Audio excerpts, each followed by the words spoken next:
What is the best type of protein, do you think? Is there such a thing? I think that the best thing you can do is get a mix of different types of protein.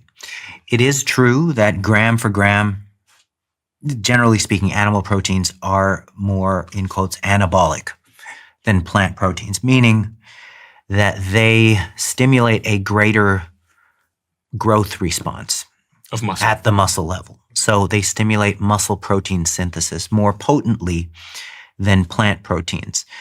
And there's maybe one exception to that we know of, which is mycoprotein, which is a fungus-based protein that actually outperformed milk protein for stimulating muscle protein synthesis. So there's interesting exceptions like that. But generally speaking, animal proteins are better for muscle protein synthesis than plant proteins.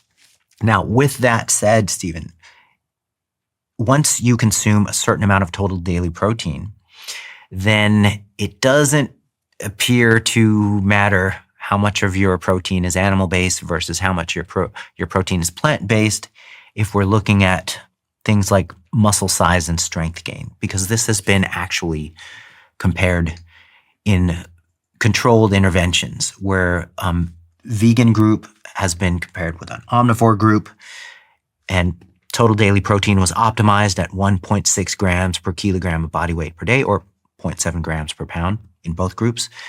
Progressive resistance training for 12 weeks. No significant differences between groups in muscle size and strength gain, whether it was a omnivorous protein intake or whether it was a plant-based protein intake. And we have 2 studies showing that now.